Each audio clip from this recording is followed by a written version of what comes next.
G'day everybody. I'm not going to talk about technology. You'll be very pleased about that.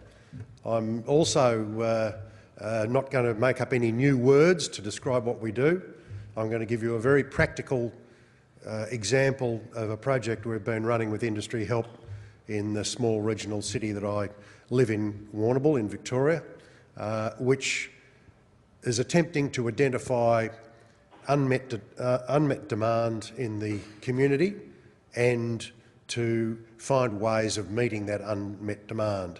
I suppose the easiest way to think about it is, as a bus operator, trying to work out what other modes of transport and what other methods of getting to goods and services are the citizens in the place I live using, other than the private car and our PT services and bikes and walking.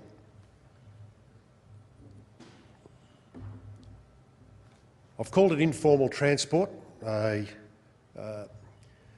phrase I learnt in South Africa some years ago, which describes all those minibuses that are totally unregistered, unauthorised and everything else, which kill a lot of people. This is not that informal transport. This is informal transport in that it's not regular passenger transport or the sorts of things that is really visible to everyone. That list just gives you a bit of an idea of the people we're talking about and what it is. It's not APT, uses a variety of different vehicles. There are a whole range of people providing services to people that you may not know about in your community. Health-related is by far the biggest user. So the people that we're carrying are generally elderly and probably going to the doctor or going to hospital, going to rehab, something along those lines. The providers in this space, obviously taxi, obviously ambulance, Red Cross. A lot of people don't realise that Red Cross actually do a lot of transport tasks in our country. Local government usually has a whole little group of people in that social space that look after things, and that includes transport. And a lot of local governments in your areas may well own a bus. A lot of not-for-profits. There also are some profit-making organisations that are in this space. Local groups satisfying a particular need that has not been looked after by government or local government or service clubs or whatever, and so a particular organisation has created itself to manage this need. And then there's health and training organisations that are funded by government, not necessarily directly. A lot of the majority of funding in this space comes from the feds, and it comes through HAC, Vets Affairs, Aboriginal Affairs, and it's millions of dollars, and it's done by grants. So you'll find these organisations have 10 or 15 vehicles which are cars, and they are specifically for a cohort of people that they've applied for a grant to look after, and they might be red-headed, left-handed, one-legged people, and that's the only people they look after. And they do very few trips. Your customers, as I said before, the aged, the infirm, the poor, the isolated, the young, and anybody that's disadvantaged. And they could be disadvantaged for any reason. But these people in your community are invisible to you unless you go and look for them. The funding for what happens now in your community, it is happening in your community, but what we found in ours is there's a whole range of funding mixes and ways this is done. As I said before, it includes the state and the feds being the biggest one.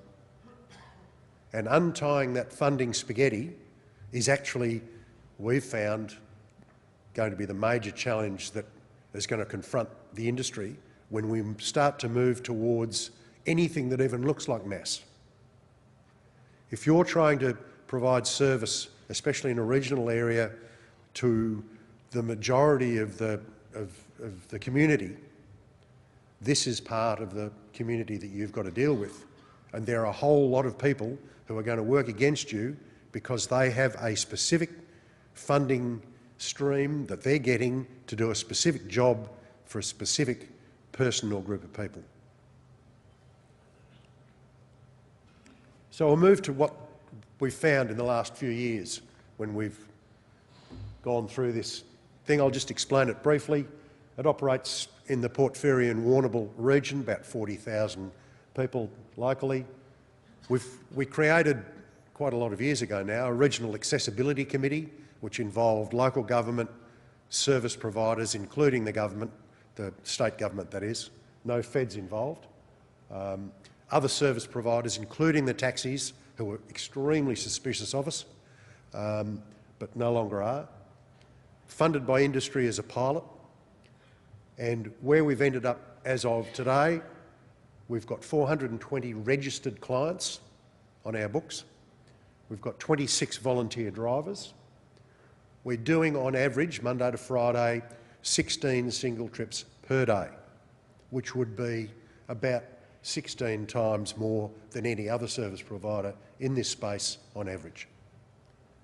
We charge $8 for a local Warrnambool trip, $10 for Koroit, which is about 10 k's out of town, and $15 for Port Fairy, which is 30 k's out of town.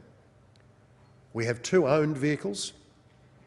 We have access to Warrnambool City Council vehicles on a particular day.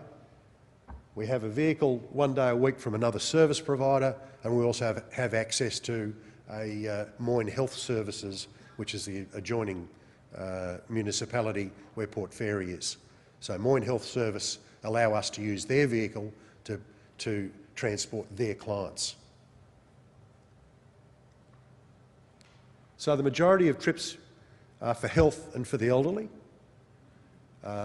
There is some demand for isolated families who are outside town and for whatever reason don't have a car, or their car's broken down, or they're in a situation where they can't afford a taxi or whatever it is, and we try and do stuff for them. One of our tasks is to transition people to other mainstream service providers when they are able to transition to those mainstream service providers. We transition onto our route bus services, onto the taxi, and onto any other form of transport that's appropriate for them. The majority of our clients are assessed as having to use our services because they cannot use a taxi, they can't afford a taxi, or they need additional care at the end of the trip, either to get in their house, to get into the doctor's surgery, or they suffer from anxiety and the driver actually sits with them in the doctor's surgery. We've got some blind people that we take shopping once a week. How the hell they managed before we came along, I have no idea. It's an extraordinary area once you delve into it. The majority of people that we carry now are very grateful for the service, and also are very clear that it has improved their well-being by an order of magnitude, which is good stuff, because that's what we're here for. It's a very interesting space. So the question is, for the people in this room who are not only regional people, borderline metropolitan, anywhere, any community that you're in, if you have a look, you'll be surprised what you see is happening in this space and who's there doing stuff that you didn't ever know about. The missing link, it is a missing link for transport solutions for rural and regional areas, and the challenge that we've found is the coordination of service providers and protection of funding. Now that's not I don't mean that in that it's a challenge for us, it's a challenge for us to break that nexus and get people to coordinate with us as a service provider, because we don't care who carries the people. If someone's got a vehicle and a driver or just a vehicle that they can lend us, we're happy to partner with them to be a solution. But a lot of these organisations with vehicles that are doing these tasks are actually funded to do it and jealously guard that funding. And you can't blame them. That's what they've cranked up their business to do. But the difficulty is that they are getting a great big lump of federal money and a vehicle to do this and are doing one trip a week. It's just not efficient.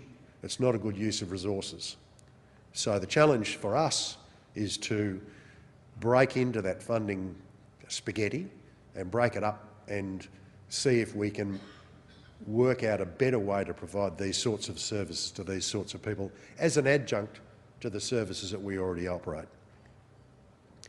The other thing that I'd like to go on to is the concept that John spoke about earlier today, just in passing, about funding the passenger. Now, this has obviously been brought to everybody's attention through the NDIS and their disasters, but that concept is gaining traction. And so you need to think about that, and you need to think about how you are going to meet that challenge when that suddenly appears as a reality in your area. The amount of money that you get to take a person on a trip may end up having nothing to do with the length of the trip or the time the trip takes. It might have to do with the entitlements that the person has.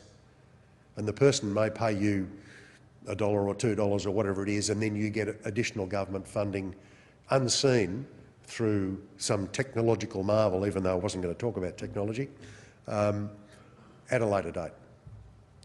That's, I think, an important concept for you to bear in the back of your mind when you're having a look at this sector. The last question I want to leave you with is this type of operation, is it a profit centre? Our answer to that would be no. It can't be, so why would you do it? The answer is it is part of your community's transport solution, however it's done. And if we're in transport and we're looking at providing solutions to the people in our community, this is part of what we've got to do. You don't necessarily have to operate it, but what we've found is that it's very much in need of reform and coordination. You can have any amount of service providers providing vehicles and services as long as it's coordinated and as long as the funding is adequate to make the whole thing sustainable.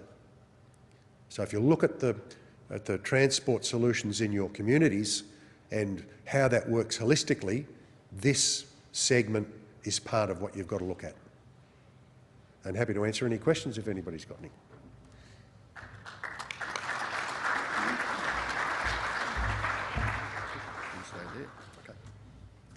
Thanks, Stephen. Any questions for the old codger? Michael.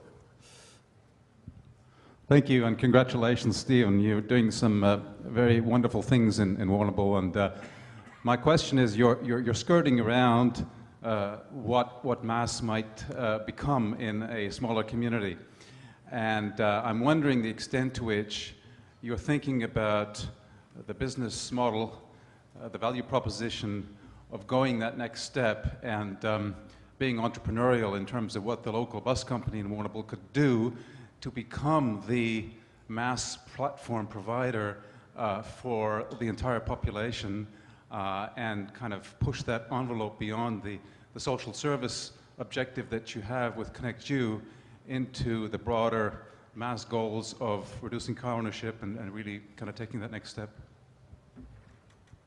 Yeah, thanks, Michael.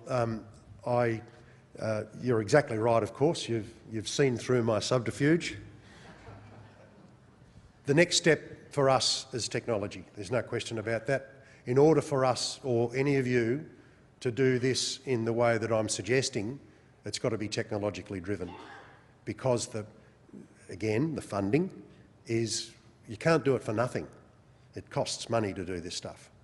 You can't provide the sorts of services that we need to provide without gaining revenue both from the passenger and from government, which is what we do. But our strong view is, in our particular neck of the woods, there is enough funding already in the pot. We've just got to untangle it all, get the technology so we can access it seamlessly, and so the customer can access the service seamlessly, and that's how we'll get the answer. That technology doesn't as yet exist, but we're looking.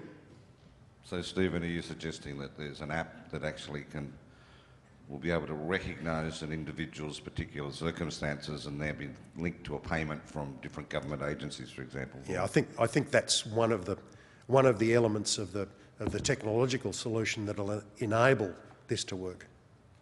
So it'll be the person that's funded.